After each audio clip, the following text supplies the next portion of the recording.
En mi cumpleaños número 77, mi nuera se ofreció a llevarme a almorzar. En cambio, me llevó a un lugar que jamás habría imaginado. Pero lo que ella no sabía era que yo tenía un plan. Y cuando llegó la policía a interceptarnos, su cara de terror valió cada segundo de mi estrategia. Hola, mi nombre es Dolores, pero todos me dicen Doña Lola. Tengo 77 años y vivo en Guadalajara, Jalisco. Lo que voy a contarles hoy pasó hace exactamente 3 meses, el día de mi cumpleaños. Fue el día que descubrí hasta dónde puede llegar la maldad de una nuera manipuladora y un hijo ingrato. Pero también fue el día que demostré que una mujer de mi edad puede ser más astuta que cualquier víbora. Mi nuera Carla llegó a mi casa esa mañana con una sonrisa que ahora sé que era falsa. Suegrita querida, me dijo con esa voz melosa que tanto me molestaba. Hoy es su día especial. La voy a llevar a almorzar a un lugar muy bonito. Ya verá qué sorpresa tan linda le tengo preparada. Esas palabras me helaron la sangre, porque yo ya sabía exactamente qué tipo de sorpresa me tenía preparada mi querida nuera. Lo que ella no sabía es que yo también tenía una sorpresa para ella. Sigue mi historia hasta el final y comenta la ciudad desde donde me estás viendo para saber qué tan lejos ha llegado mi relato. Durante 2 horas manejamos por carreteras que yo no conocía. Cuando le pregunté a dónde íbamos, me dijo con esa sonrisa falsa: es un lugar perfecto para mujeres como usted, doña Lola. Un lugar donde estará segura y bien cuidada. En ese momento, desde el asiento trasero de su camioneta, saqué mi celular y le envié un mensaje de una sola palabra a mi abogado. Ahora, 20 minutos después, cuando Carla estacionó frente al asilo San José, ya había 3 patrullas esperándonos, y la expresión de pánico en su cara cuando se dio cuenta de que todo su plan se había desmoronado fue la mejor venganza que pude haber pedido. Pero para que entiendan cómo llegué a ese momento, tengo que contarles toda la historia desde el principio. Una historia de traición, manipulación, y cómo una abuela de 77 años le dio vuelta a la tortilla a una familia que pensó que podía deshacerse de ella como si fuera basura. Mi nombre completo es Dolores Hernández de Morales, pero como les dije, todos me dicen Doña Lola. Nací en un pequeño pueblo de Michoacán en 1947 y he vivido una vida llena de trabajo, sacrificio y amor por mi familia. Soy viuda desde hace 12 años, cuando mi querido esposo Ramón murió de un infarto. Tengo 3 hijos: Javier de 52 años, María Elena de 48 y Roberto de 45. Durante 55 años de mi vida me dediqué por completo a mi familia. Trabajé como costurera desde los 15 años para ayudar a mantener a mis hermanos menores cuando mi papá murió. Cuando me casé con Ramón, seguí trabajando para que pudiéramos sacar adelante a nuestros hijos. Nunca tomé vacaciones, nunca me compré ropa cara, nunca gasté dinero en mí misma. Todo era para ellos, siempre para ellos. Cuando Ramón murió, yo quedé con la casa que habíamos comprado en la colonia americana de Guadalajara, una propiedad que vale aproximadamente 3 millones de pesos, y los ahorros de toda una vida, casi 1.200.000 pesos que tenía en el banco. También tengo mi pensión del Seguro Social y la pensión de viudez, que eran suficientes para vivir dignamente. Mi hijo Javier, el mayor, siempre fue mi consentido. Cuando era niño era muy cariñoso conmigo, siempre me decía mamita linda y me abrazaba. Le pagué toda su carrera de administración de empresas, le compré su primer carro, le di el enganche para su casa. Cuando se casó con Carla hace 15 años, yo fui la que pagó gran parte de la boda, porque mi niño merecía lo mejor. Carla llegó a mi familia como una muchacha educada y respetuosa. Tenía 28 años cuando se casó con Javier. Era muy bonita, siempre bien arreglada. Al principio me trataba con mucho cariño, me decía suegrita querida y me llevaba flores los domingos. Yo pensé que había encontrado una nuera maravillosa. Qué equivocada estaba. Los primeros años todo parecía perfecto. Tuvieron 2 hijos, Sebastián, que ahora tiene 14 años, y Camila de 11 años. Yo adoraba a esos nietos y ellos a mí. Los cuidaba cuando Carla trabajaba, les cocinaba sus platillos favoritos, los llevaba al parque. Era la abuela más feliz del mundo, pero las cosas empezaron a cambiar hace unos 5 años. Primero fueron comentarios pequeños. Carla empezó a decir cosas como: «Ay, suegrita, ya está usted muy mayor para estar cargando a los niños». O «Mejor quédese sentadita, no vaya a hacer que se caiga». Al principio pensé que era preocupación genuina por mi bienestar. Luego empezaron las insinuaciones sobre mi casa. «Qué grande está esta casa para usted sola, doña Lola. Debe sentirse muy sola aquí. O estas escaleras están muy peligrosas para una persona de su edad». Javier también empezó a hacer comentarios. «Mamá, ¿ya pensó qué va a pasar cuando ya no pueda cuidarse sola?» Hace 3 años, Carla sugirió que me fuera a vivir con ellos. «Sería perfecto, suegrita. Nosotros la cuidaríamos y usted estaría acompañada». Pero cuando fui a visitarlos por una semana para ver cómo sería, me di cuenta de que no querían una abuela en su casa. Querían una sirvienta gratuita. Me levantaba a las 5 de la mañana a hacer el desayuno para todos. Limpiaba la casa, lavaba la ropa, cuidaba a los niños, preparaba la comida. Carla se iba de compras con sus amigas mientras yo me quedaba haciendo todo el trabajo doméstico. Cuando les dije que me iba a regresar a mi casa, Carla me dijo: «Está bien, suegrita, pero ya vimos que aquí la necesitamos mucho». Esa frase me quedó sonando en la cabeza durante semanas. No decía que me querían o que disfrutaban mi compañía. Decía que me necesitaban, como si fuera una empleada. Los siguientes 2 años fueron una campaña constante de manipulación. Carla empezó a contarles a los vecinos que yo estaba perdiendo la memoria. Les decía que me encontraba confundida, que dejaba las llaves puestas, que se me olvidaba apagar la estufa. Todo mentira, pero ella lo decía con tanto drama que la gente empezó a creerle. Javier también cambió conmigo. El hijo amoroso se volvió impaciente y condescendiente. Cuando yo expresaba alguna opinión, él me decía: «Ay, mamá, usted ya no entiende cómo funciona el mundo moderno». Si yo quería manejar mi propio dinero, me decía: «Mejor déjeme a mí manejar eso, no vaya a ser que alguien se aproveche de usted». El año pasado, empezaron a presionarme para que vendiera mi casa. «Es demasiado grande para usted, mamá. Podría usar ese dinero para tener una vejez más cómoda».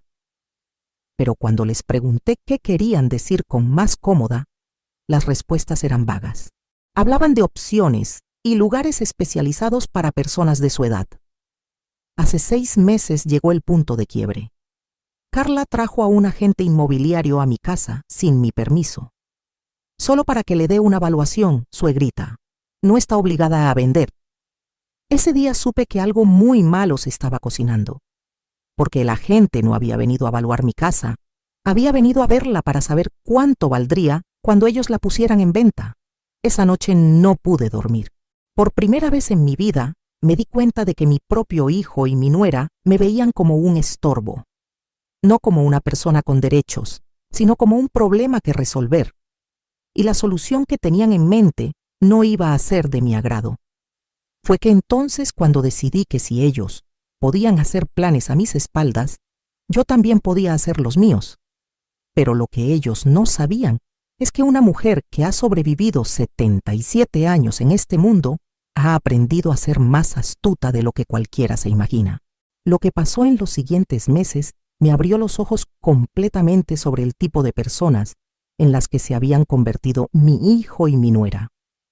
Ya no eran insinuaciones sutiles, ya no eran comentarios por mi bien. Era una campaña abierta y despiadada para hacerme ver como una anciana incapaz que necesitaba ser protegida de sí misma. Hace 4 meses, Carla empezó a llegar a mi casa sin avisar. «Solo vine a ver cómo está, suegrita», me decía, pero yo me daba cuenta de que revisaba todo. Abría mi refrigerador y exclamaba: «¡Ay, doña Lola! Esta leche ya está agria, ¿no se dio cuenta?». La leche estaba perfectamente bien, pero ella la tiraba a la basura de todas maneras. Un día la encontré revisando mis medicamentos. Estas pastillas están vencidas, me dijo, mostrándome mi vitamina D que acababa de comprar la semana anterior. Esto es muy peligroso para su salud. Mejor déjeme a mí manejar sus medicinas. Cuando le dije que yo era perfectamente capaz de leer las fechas de vencimiento, me respondió con esa sonrisa falsa. Ay, suegrita, ya sabemos que a veces se le olvidan las cosas. Pero lo que más me dolió fue cuando empezó a usar a mis propios nietos en contra mía. Un domingo que estaban visitándome, escuché a Sebastián, mi nieto de 14 años, preguntarle a su mamá: ¿Es cierto que la abuela está enferma de la cabeza? Carla le respondió: No está enferma, mi amor, pero ya está muy viejita y a veces se confunde. Por eso tenemos que cuidarla mucho. Ese día confronté a Carla directamente. Le dije: ¿Por qué le estás diciendo a mi nieto que estoy enferma de la cabeza? Y ella, con la cara más cínica que he visto en mi vida, me respondió: Ay, suegrita, no se ponga así.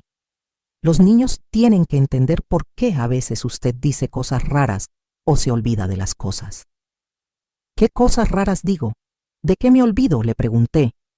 Y ella me dijo: Pues el otro día me dijo que había visto a don Ramón en el jardín y él ya murió hace años. Eso era una mentira completa. Jamás había dicho tal cosa. Pero me di cuenta de que había estado inventando historias sobre mí para justificar lo que fuera que estuviera planeando. Hace 3 meses, Javier llegó a mi casa con unos papeles.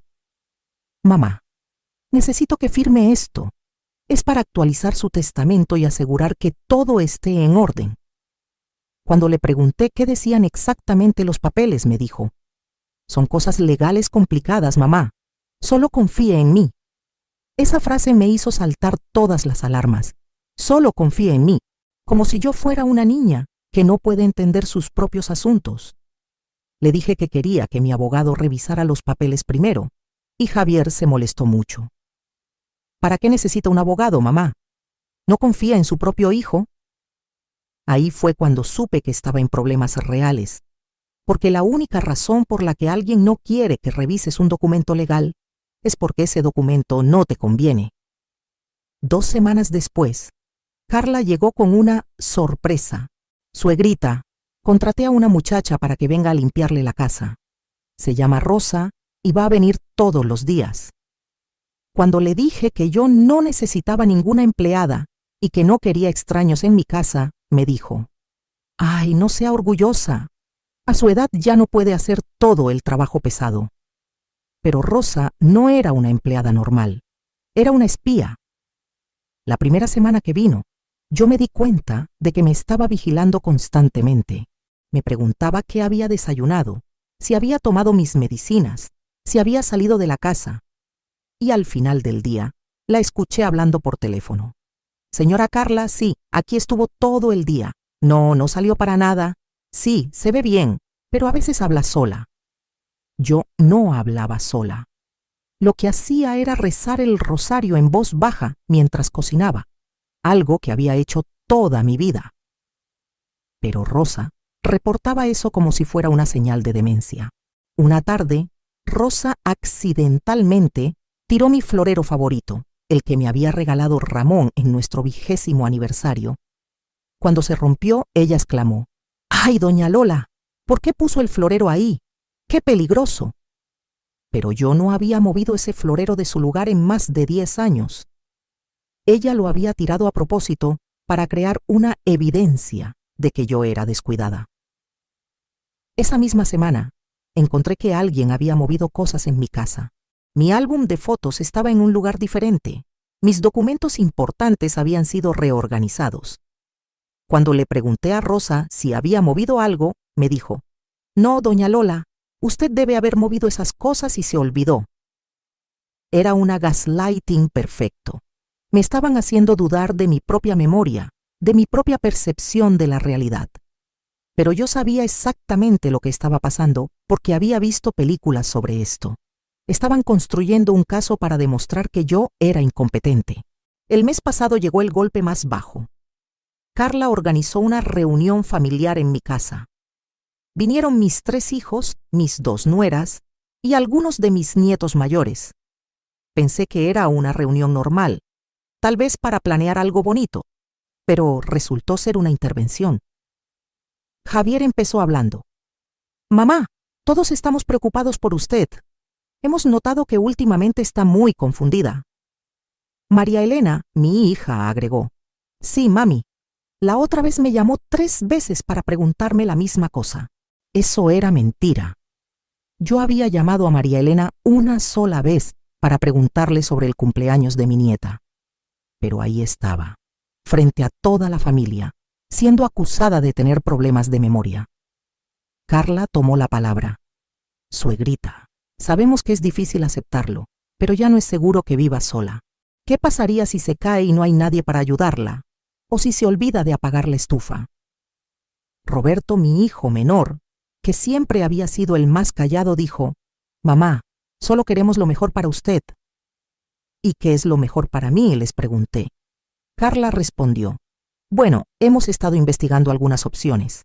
Hay lugares muy bonitos donde puede vivir, con gente de su edad, con enfermeras las 24 horas, con actividades divertidas. ¿Te refieres a un asilo?, les pregunté directamente, y todos se quedaron callados por un momento. Finalmente Javier dijo, No es un asilo, mamá. Son residencias para adultos mayores, lugares muy elegantes donde va a estar mucho mejor que aquí sola. ¿Y si yo no quiero ir a ningún lugar elegante?, les pregunté. ¿Y si quiero quedarme en mi propia casa que compré con el sudor de mi frente? La respuesta de Carla me rompió el corazón. Suegrita, a veces las personas mayores no pueden tomar las mejores decisiones para sí mismas. Por eso la familia tiene que intervenir. En ese momento me di cuenta de que ya no me veían como una persona con derechos. Me veían como un problema que resolver, como una carga que administrar. Y la solución que habían elegido era meterme a un asilo y quedarse con todo lo que había trabajado durante 77 años. Esa noche, después de que todos se fueron, me senté en la sala de mi casa y lloré como no había llorado desde que murió Ramón. No lloraba por mí, lloraba por la muerte de la imagen que tenía de mi familia. Lloraba porque el hijo que había criado con tanto amor era capaz de traicionarme de esta manera. Pero también esa noche tomé la decisión más importante de mi vida. Si ellos querían jugar sucio, yo también sabía hacerlo. La diferencia era que yo tenía 77 años de experiencia y ellos pensaban que era una viejita indefensa. Iban a descubrir qué tan equivocados estaban. Al día siguiente de esa reunión familiar tan humillante, hice algo que no había hecho en muchos años. Llamé a mi compadre Aurelio Sánchez. Aurelio había sido el padrino de bautizo de Javier y también había sido abogado durante más de 40 años antes de retirarse. Él y su esposa Esperanza habían sido nuestros mejores amigos cuando Ramón vivía. Compadre, le dije cuando contestó el teléfono, necesito hablar con usted, es urgente. Aurelio notó inmediatamente la preocupación en mi voz. Comadre Lola, ¿qué pasa? Venga para acá ahora mismo. Cuando llegué a su casa, Esperanza me recibió con un abrazo y una taza de café. Los tres nos sentamos en su sala y yo les conté todo. Cada mentira de Carla, cada manipulación de Javier, toda la campaña para hacerme ver como una anciana incompetente. Esperanza se llevaba las manos a la cabeza con cada detalle y Aurelio apretaba los puños. Comadre, me dijo Aurelio cuando terminé mi relato, lo que me está contando es muy grave. Esto se llama abuso de adulto mayor y es un delito federal. Pero más importante, esto es un intento de quitarle sus derechos como persona competente. Fue entonces cuando Aurelio me reveló algo que cambió completamente mi perspectiva sobre toda la situación. Comadre, ¿usted sabía que hace 2 meses Javier vino a preguntarme sobre sus propiedades y sus cuentas bancarias? Se me helaron las venas. ¿Qué le preguntó exactamente?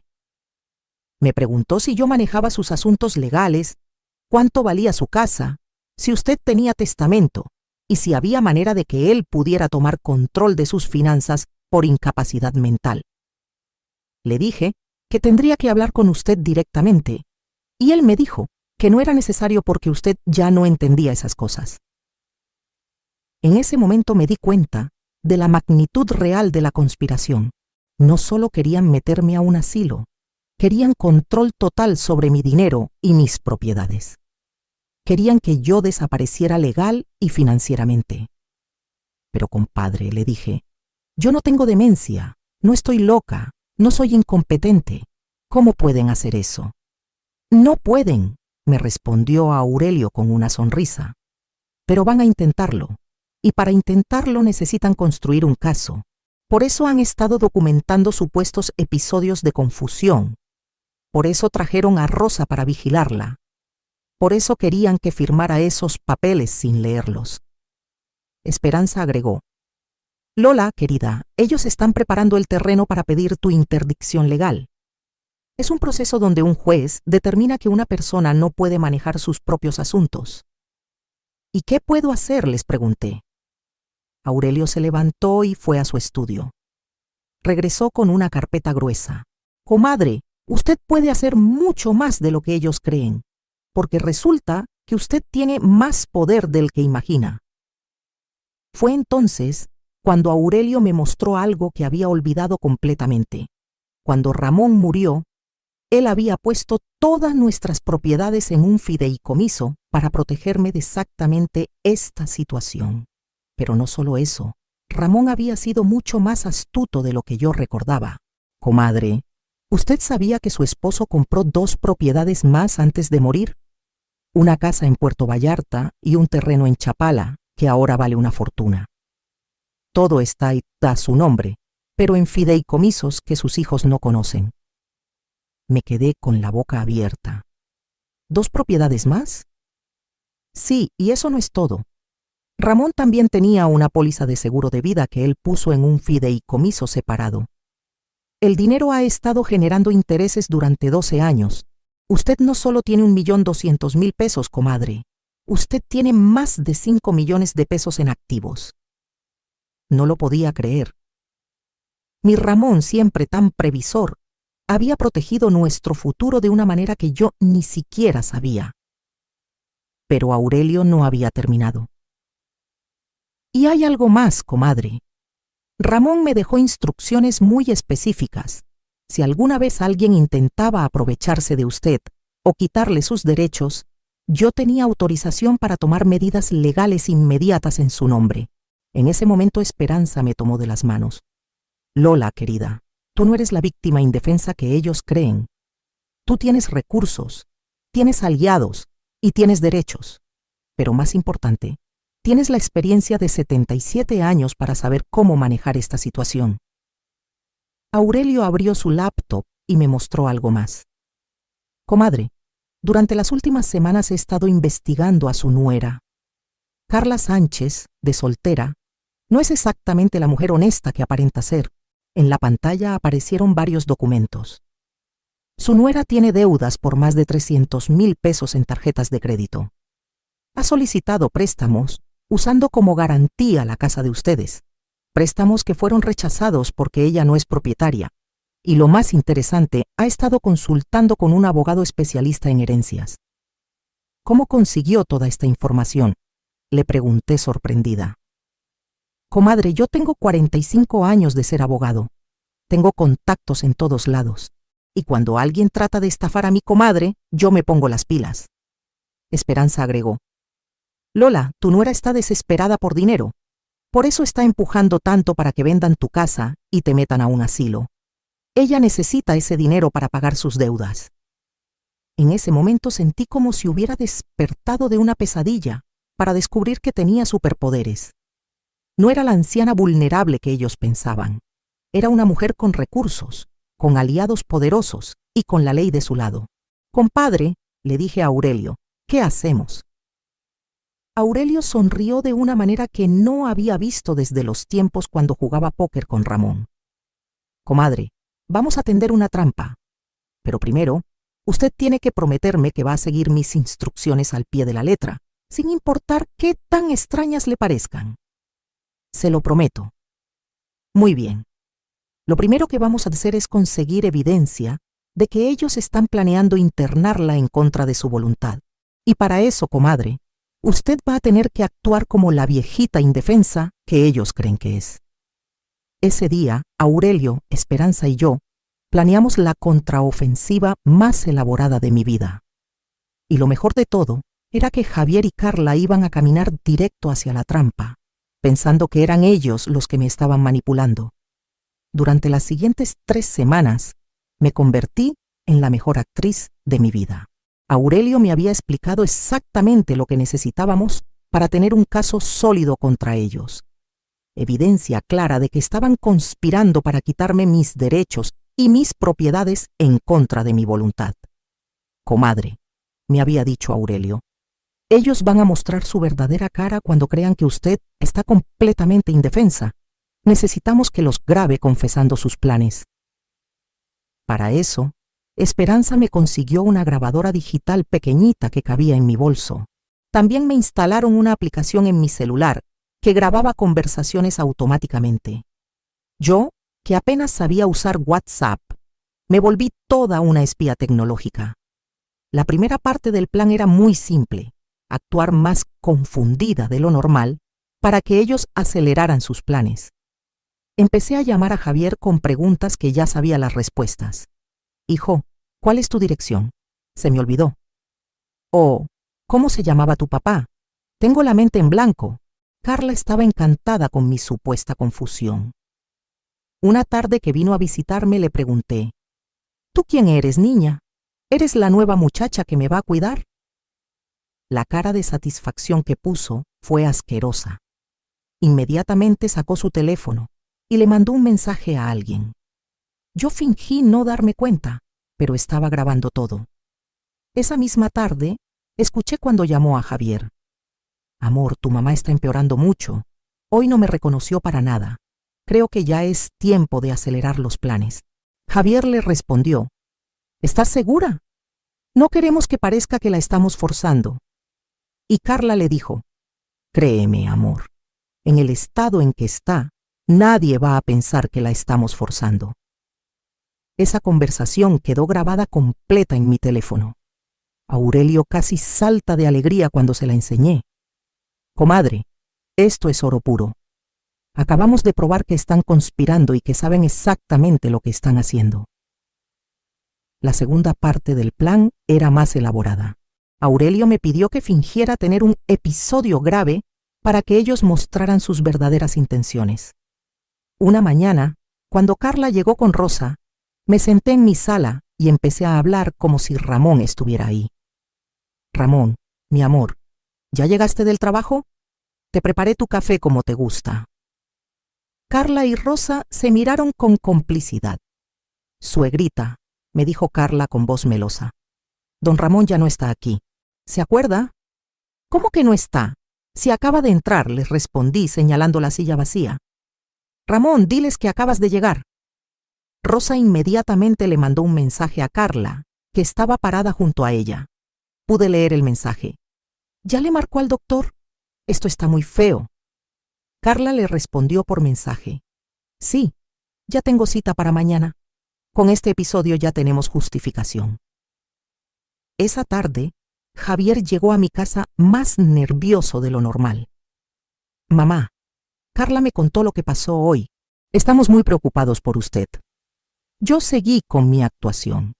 ¿Qué pasó? ¿Pasó algo malo? Mamá, usted estuvo hablando con papá toda la mañana. Papá murió hace 12 años. Me puse a llorar como si acabara de recordarlo. Mi Ramón está muerto. ¿Cuándo pasó eso? ¿Por qué nadie me dijo? Javier se acercó y me abrazó, pero pude ver en sus ojos que no era compasión lo que sentía, era alivio. Su mamá finalmente estaba mostrando síntomas reales de demencia. Lo que él no sabía era que todo estaba siendo grabado por la cámara que Aurelio había instalado disimuladamente en mi sala. Esa noche, Javier y Carla tuvieron una conversación en mi cocina que pensaron que yo no podía escuchar porque estaba dormida en mi recámara. Pero yo estaba despierta, con la puerta entreabierta y mi grabadora encendida. Ya no podemos esperar más, decía Carla. Si sigue empeorando así, va a ser un peligro para ella misma. Javier le respondió: sí, tienes razón. Mañana hablo con el doctor para que certifique su estado mental. ¿Y qué vamos a hacer con la casa?, preguntó Carla. Javier suspiró. Bueno, una vez que esté internada, podemos proceder con la venta. Con el poder legal que me va a dar el doctor, puedo manejar todas sus propiedades. ¿Y cuánto crees que saquemos por todo?, preguntó Carla con una emoción que no pudo disimular. Entre la casa y los ahorros, unos 4 millones fácil, menos los gastos del asilo, pero va a ser suficiente para pagar nuestras deudas y hasta nos va a sobrar para las vacaciones en Europa que querías. Sí, dijo Javier, y lo mejor es que ella ya no va a sufrir porque ya no se va a dar cuenta de nada. Esas palabras me rompieron el corazón, pero también me llenaron de una determinación férrea. Mi propio hijo estaba planeando robarme y abandonarme, y encima se estaba convenciendo de que era por mi bien. Al día siguiente era jueves, y Aurelio me había dicho que el viernes iba a ser el día decisivo. Él había investigado cuál asilo habían elegido para mí: el Asilo San José, en las afueras de Guadalajara.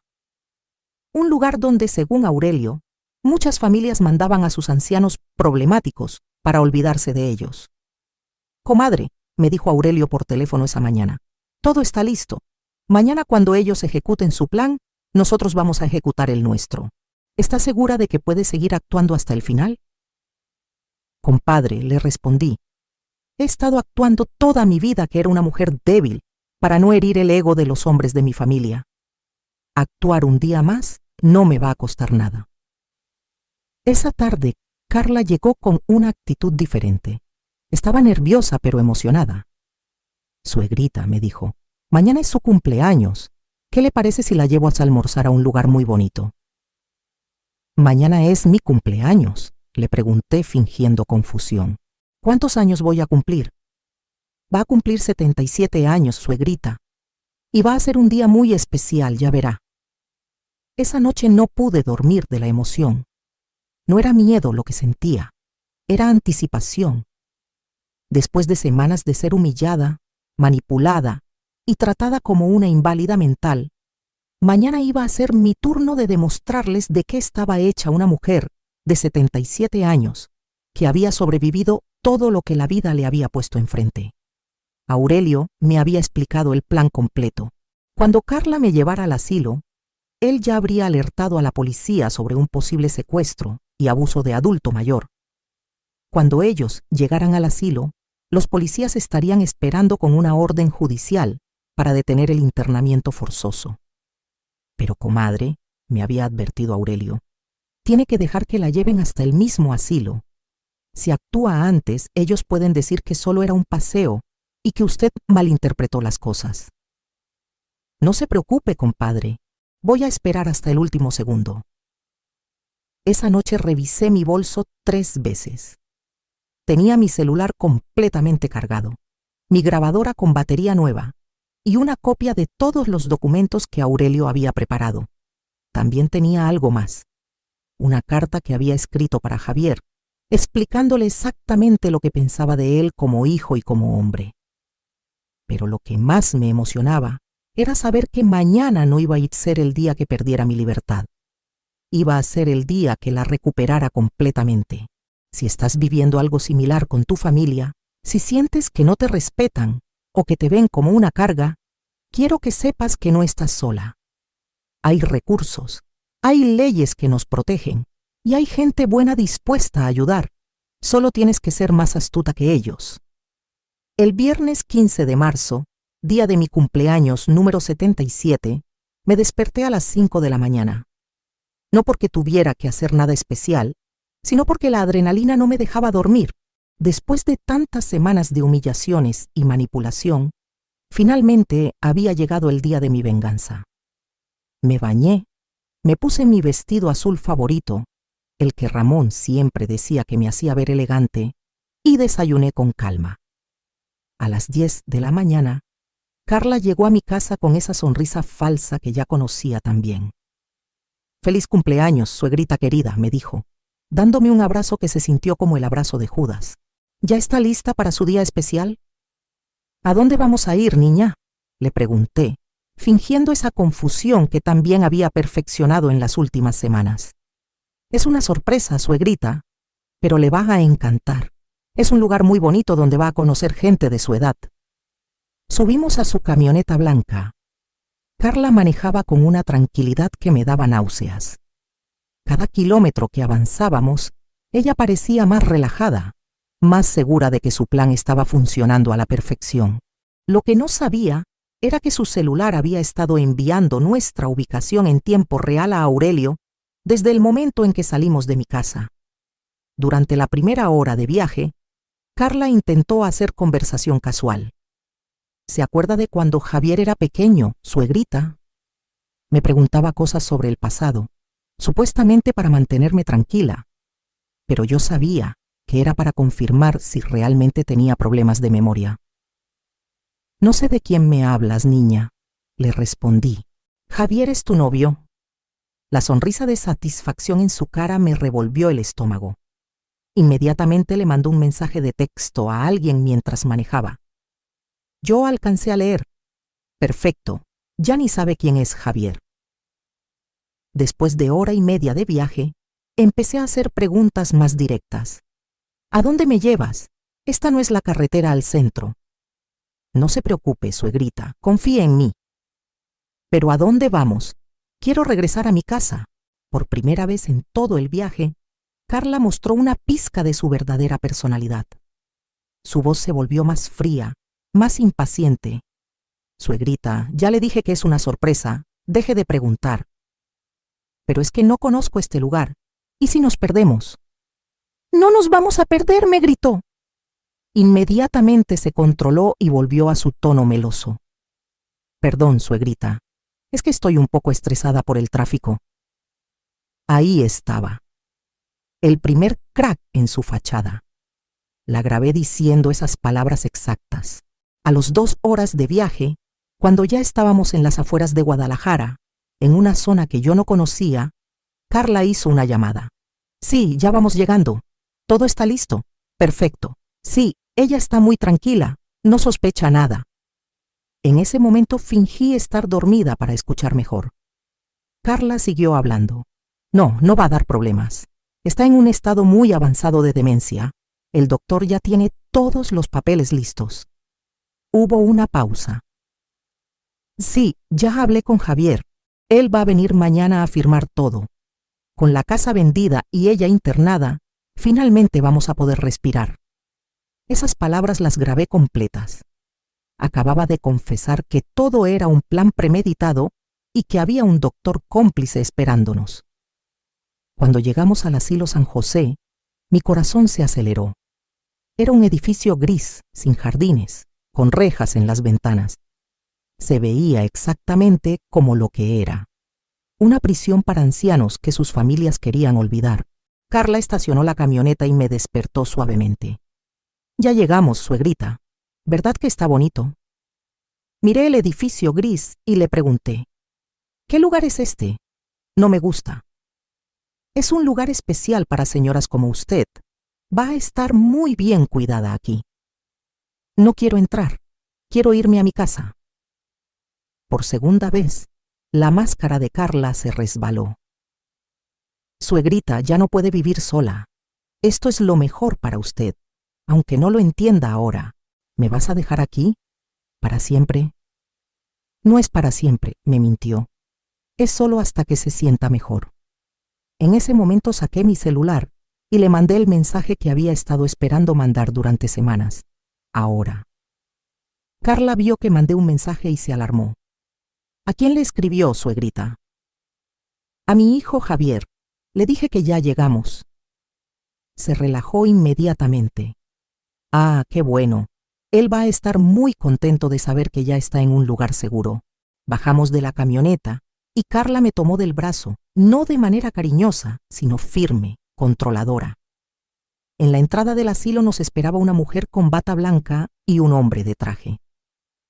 Señora Carla, dijo la mujer, soy la directora del asilo, licenciada Ramírez. Y él es el doctor Méndez, quien va a evaluar a su suegra. El doctor Méndez me miró como si fuera un objeto. Señora Dolores, Soy el doctor que va a ayudarla. ¿Cómo se siente? Me siento confundida, le respondí honestamente. No sé por qué me trajeron aquí. El doctor y Carla intercambiaron una mirada cómplice. Como le explicamos por teléfono, doctor, dijo Carla. Ella tiene episodios de confusión muy graves. Ya no puede vivir sola. Entiendo perfectamente, respondió el doctor. Tengo aquí todos los papeles para el internamiento por incapacidad mental. Solo necesito que usted firme como familia responsable. En ese momento, mientras Carla sacaba una pluma para firmar los papeles que me iban a quitar mi libertad para siempre, escuchamos el sonido de sirenas acercándose. ¿Qué es eso?, preguntó Carla, mirando alrededor nerviosa. 3 patrullas de la policía se estacionaron frente al asilo. De la primera patrulla bajó Aurelio acompañado de 2 oficiales. De las otras patrullas bajaron más policías y una mujer que yo no conocía, pero que vestía traje sastre. «Señora Carla Sánchez», gritó uno de los oficiales, «está usted bajo arresto por intento de secuestro y abuso de adulto mayor». La cara de Carla se transformó completamente. De la sonrisa falsa pasó al pánico total. «¿Qué? Esto es un malentendido. Yo solo estoy ayudando a mi suegra». Aurelio se acercó a nosotras con una sonrisa que no había visto en años. «Comadre Lola, ¿está usted bien?». Fue en ese momento que dejé caer completamente mi actuación. Me enderecé, miré directamente a Carla a los ojos y le dije con la voz más clara y firme que pude: «Estoy perfectamente bien, compadre, y mi mente está más clara que nunca». La expresión de shock en la cara de Carla fue indescriptible. ¿Qué está pasando? «Lo que está pasando», le dije, «es que una viejita demente de 77 años acaba de demostrarte que eres la persona más estúpida que he conocido en mi vida». Aurelio se dirigió al doctor Méndez. «Doctor, usted está participando en un internamiento ilegal. Esta señora no tiene demencia ni ninguna incapacidad mental. Tengo aquí una orden judicial que prohíbe este internamiento y una denuncia formal por conspiración para cometer fraude». El doctor palideció. «Pero la familia me dijo que...». «La familia le mintió», interrumpió la mujer de traje sastre. «Soy la fiscal especializada en delitos contra adultos mayores. Doctor, usted va a tener que acompañarnos para declarar». Carla empezó a llorar. «Suegrita, no entiendo qué está pasando. Yo solo quería ayudarla». Me acerqué a ella y le dije muy despacio: «Carla, querida, durante 3 meses me has tratado como si fuera una idiota. Me has mentido, me has manipulado, has inventado historias sobre mi salud mental y has conspirado para robarme todo lo que tengo. Pero lo que más me duele es que convenciste a mi propio hijo de traicionarme». «Yo no hice nada de eso», gritó mientras los policías le ponían las esposas. «¿No?». Saqué mi grabadora digital del bolso. «¿Quieres que les ponga a todos la grabación donde le dices a Javier que con la casa vendida y yo internada, finalmente van a poder respirar? ¿O prefieres que les ponga la parte donde hablas de las vacaciones en Europa que van a pagar con mi dinero?». Carla se quedó completamente callada. Su cara pasó del shock al terror puro. «Señora Morales», me dijo la fiscal, «necesitamos que venga con nosotros a la comisaría para formalizar su denuncia. ¿Se encuentra en condiciones de hacerlo?». «Por supuesto que sí», le respondí. «He estado esperando este momento durante meses». Mientras los policías se llevaban a Carla y al doctor, Aurelio me abrazó. «Comadre, lo hizo perfecto. Tenemos evidencia suficiente para meter a toda esta gente a la cárcel». «Compadre», le dije, «esto apenas está empezando. Ahora tenemos que ir por mi hijo». 3 horas después, estábamos en la Fiscalía Especializada en Delitos contra Adultos Mayores presentando toda la evidencia que habíamos recopilado. Las grabaciones, los videos, los documentos financieros de Carla, todo estaba ahí.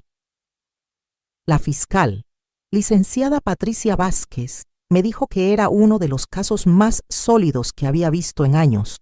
«Señora Morales», me explicó, «lo que su nuera y su hijo intentaron hacer constituye varios delitos. intento de secuestro, fraude, abuso de adulto mayor y conspiración. Con la evidencia que tenemos, están viendo entre 8 y 15 años de prisión. Cuando salimos de la fiscalía, le pedí a Aurelio que me llevara a la casa de Javier. Compadre, necesito verlo a los ojos cuando se entere de que su plan fracasó. Llegamos a su casa a las 6 de la tarde. Javier estaba en el jardín lavando su carro, silbando como si fuera el día más feliz de su vida. Cuando me vio llegar con Aurelio, su cara se iluminó.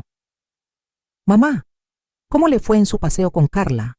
¿Ya está instalada en su nuevo lugar? Me acerqué a él muy despacio. Hijo, tu esposa está en la cárcel. Está acusada de intento de secuestro y abuso de adulto mayor. Javier soltó la manguera que tenía en las manos. ¿Qué? ¿De qué está hablando, mamá? Estoy hablando de que durante 3 meses me trataron como si fuera una idiota mientras planeaban robarme todo lo que tengo. Estoy hablando de que mi propio hijo conspiró para meterme a un asilo y quedarse con mi dinero. Mamá, usted está confundida. Nosotros solo queríamos. No, le grité con una fuerza que no había usado en años. Yo no estoy confundida. Tú eres el que está confundido si piensas que me iba a dejar robar por mi propio hijo. Aurelio sacó su grabadora y puso la conversación donde Javier y Carla hablaban sobre vender mi casa y usar mi dinero para pagar sus deudas. Cuando Javier escuchó su propia voz diciendo esas cosas horribles sobre mí, se puso pálido como un muerto. Mamá, nosotros no, es que nada, Javier. Tú dejaste que tu esposa me tratara como basura. Tú participaste en cada mentira, en cada manipulación. Tú firmaste papeles para que me internaran en contra de mi voluntad. Javier se sentó en el piso, completamente destruido. Mamá, perdóneme. Yo no quería que pasara esto. Carla me convenció de que usted estaba realmente enferma. ¿En serio?, le pregunté. ¿Tu esposa te convenció de que tu propia madre estaba loca? ¿No se te ocurrió preguntarme directamente a mí? ¿No se te ocurrió llevarme con un doctor de verdad para que me evaluara? Javier empezó a llorar. Mamá, por favor, perdóneme. Yo la amo. Usted es mi madre. No, Javier, tú no me amas.